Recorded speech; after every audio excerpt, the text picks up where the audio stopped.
Here's how I did the lighting and shadows for this shot right here of Zane flying around in the bathtub. Because in the original, there's no sun hitting him. This is what it looks like. So if you go into the viewport of Blender, which is the program I use for all of these, you'll see it's not a compositing trick.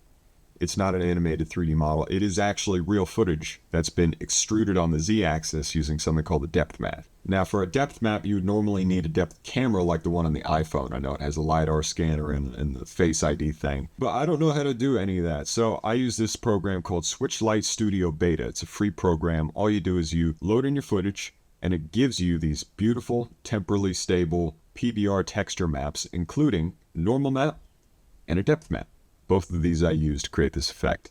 You can rotoscope out your footage, you can use a green screen, or it can roto it out for you. It's beautiful. And so once you've done that, you can just load your footage into your 3D software as a flat plane and displace it on the Z-axis using the depth map, and then the lighting just works.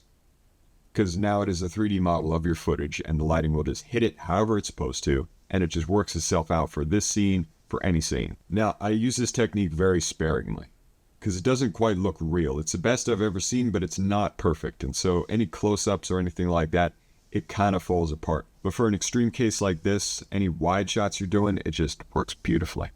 So Switchlight Studio Beta, Blender, both free. Highly recommend them. Go check them out.